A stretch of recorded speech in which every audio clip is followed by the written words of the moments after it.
અને 2 દી ઉપાડો નહીં. હા, સાચી છે ખોટી?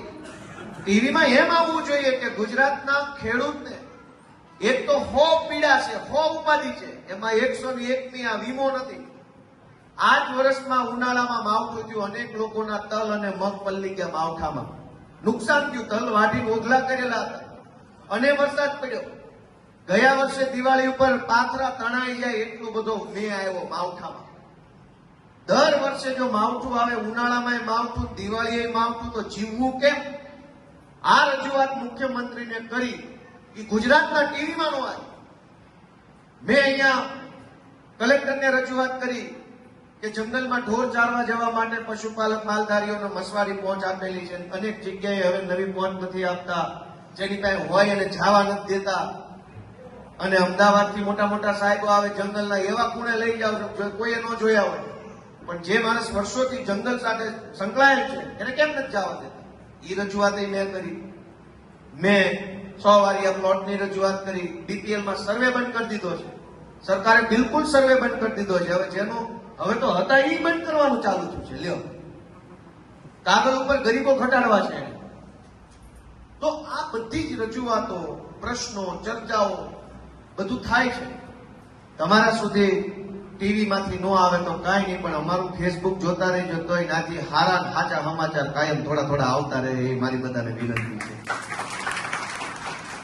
મિત્રો, ગુજરાતમાં ખૂબ બધી સમસ્યાઓએ લોકોના જીવનને મુશ્કેલ બનાવી દીધું છે. રોજ ઉઠીને નવી સમસ્યા, રોજ ઉઠી. જેમ કે અત્યારે જોઈ લો કૂપન વાળો, દરેક વ્યક્તિને મામલતદાર એક કાગળ મીંડા પકડાવવા, કાંઈ આવીને કાગળિયા દઈ જાય. આ ધંધો કરવાનો. રોજ ઉઠીને નવું કાગળ માગે, રોજ ઉઠીને નવું કાગળ માગે. એક દી કૂપનનું માગે, એક દી મકાનનું માગે, એક દી દુકાનનું માગે, એક દી છોકરાનું માગે, એક દી લગ્ન થયા છે એટલે એનું માગે, એક દી વ્યવહારનું માગે, મરી ગયા હોય એનું માગે. રોજ કાગળ, રોજ કાગળ. ગમે એટલા કાગળ દો, આપણું તો કઈ વળતું નથી. કોઈ કહેવા વાળું નથી. હું તમને એક દાખલો આપું, સમજવા જેવો. કેટલી હદે સરકાર જ નથી, આ તો સર્કસ છે. મને એવું લાગે સરકાર આવી થોડી હોય, આ સર્કસ આવું હોય. વિધવા સહાયની યોજના છે. આપણે બધા સમાજમાં રહેવા વાળા લોકો છે. ગાંડાની ખબર પડે કે કઈ ઉંમરે બીજા લગ્ન થાય, કઈ ઉંમરે ન થાય. કોઈ 20, 22, 25, 27, 28 વર્ષે કઈક કોકને દુઃખદ ઘટના પરિવારમાં બને, દીકરીના બીજા લગ્ન હવે બધી નાતમાં થાય છે. પણ કઈ 50 વર્ષે બીજા લગ્ન થાય, 55 વર્ષે કોઈના બીજા લગ્ન ન થાય.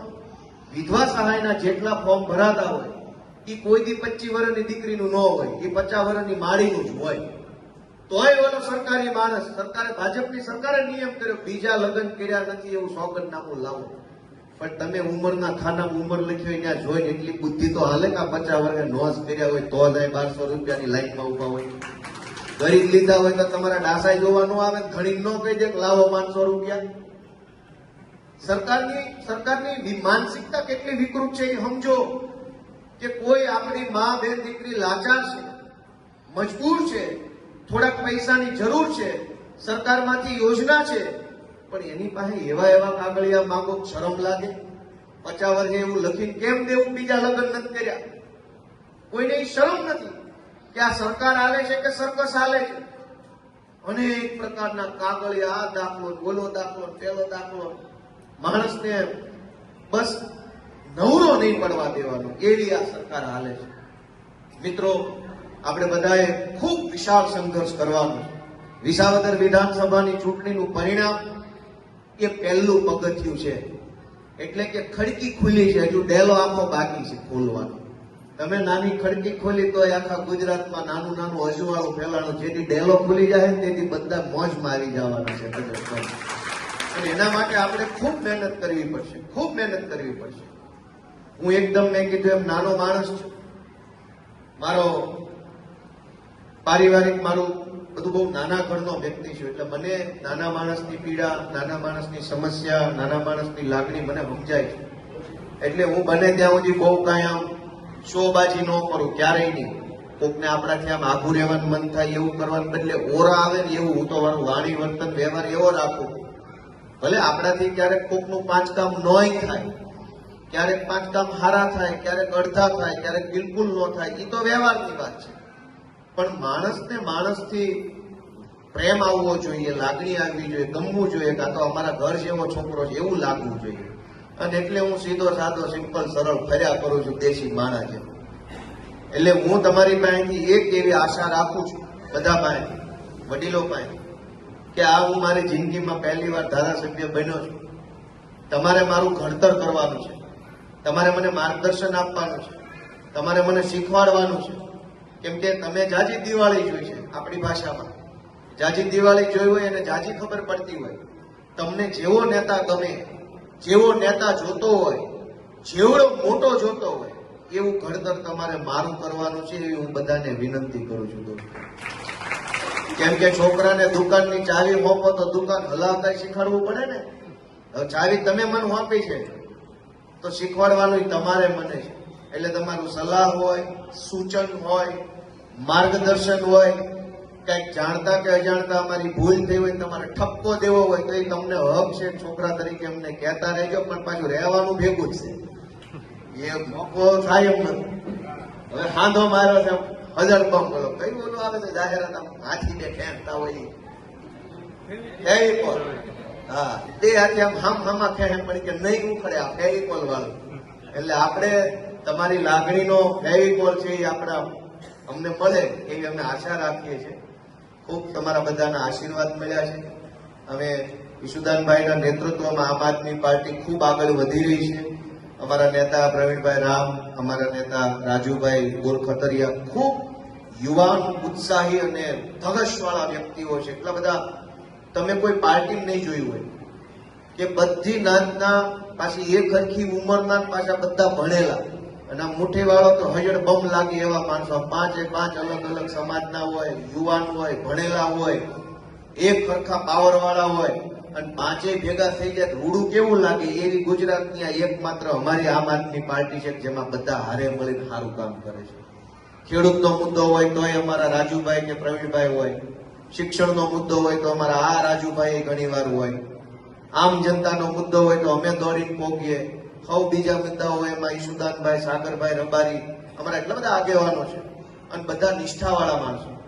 કોઈને કઈ લઈ લેવું હોત, કઈ બની જવું હોય, ખિસ્સા ભરી લેવા હોત તો આપમાં થોડા હોત.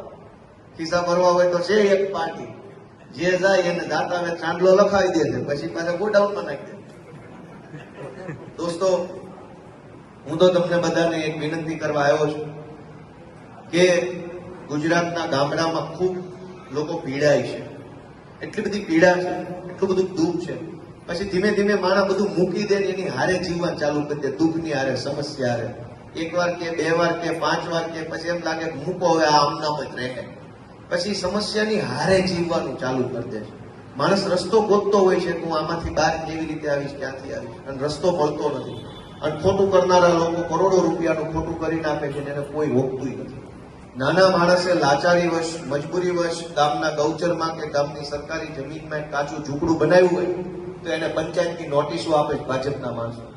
અને કરોડો રૂપિયાની જમીનોની અંદર મફતના ભાવે સરકાર આપી દે કંપનીઓ. 1 રૂપિયા મીટરના ભાવે હેક્ટરોના હેક્ટર જમીન આ જ ભાજપની સરકાર આપી દે છે. અને આપણા ગુજરાતમાં ગામડાઓમાં અનેક વર્ગ એવો છે કે જેની પાસે નથી જમીન, તો જીવવું તો ખરું. તો વર્ષો પહેલા શું કર્યું હોય કે નાનું એવું કાચું પાકું ઝૂંપડું બાંધે, હાવ નાનું, લાકડા ને કઈક બધું વાડ કરી. વખત જાતા એને થોડુંક સારું દાયર વાળું કરે, વખત જાતા થોડુંક ઈંટ વાળું કરે, વખત જાતા થોડુંક વધુ સારું કરે. એમ કરી 10 વર્ષે કઈક સારું મકાન કરે, તેથી ઓલા નોટિસ આવે તમારું મકાન દબાણમાં છે, પાડી દેવાનું. ઓલા માણસે 10 વર્ષની મૂડી લગાડી દીધી હોય, એમાં ખબર આખા ગામને હોય પેશકદમી છે, પણ ઈ ક્યાં લઈને ભાગી જવાનું કે ક્યાંય જમીન ઉપર મકાન બનાવી કરોડપતિ બની જવાનું. જીવ છે, બાળ બચ્ચાને રમાડશે, માલ ઢોર રાખશે, મજા કરશે. ગુજરાતની ભાજપની સરકારને શરમ નામનો છાંટો નથી કે ગરીબના ઝૂંપડા તોડાય નહીં. પાપ ન કરાય એવું ક્યારેય. કોઈને દેવા માટે જ આશરો ન હોય તો કોઈનો લઈ ન લેવાય. તમામ ગામડાની અંદર 2, 5, 10, 25, 50 મકાનો એ સરકારી જમીન પર છે, સૌ જાણે છે. શહેરોની અંદર બિલ્ડરો ગેરકાયદેસર આખા બિલ્ડિંગ ઉભા કરે, પછી સરકાર એની પાસેથી પૈસા લઈને એ બિલ્ડિંગને કાયદેસર કરી આપે. હાવ સરકારી જમીન પર બિલ્ડિંગ બને તો એક કાયદો ભાજપ વાળાએ બનાવ્યો છે, સરકારમાં અમુક રૂપિયા ભરો એટલે તમારું મકાન કાયદેસર. તો ગામડાના ગરીબનું ઝૂંપડું તે 5,000 લઈને કરજો કાયદેસર, તો વળતી રહે. આ તો કાયમ બીકમાં રહેવાનું, કાયમ અધિકારીની, ગામના ભાજપના નેતાની કાયમ બીકમાં રહેવાનું. દર ચૂંટણીએ બીવડાઈને જોજો તમારું કેસ કરવું છે એટલે ભાજપમાં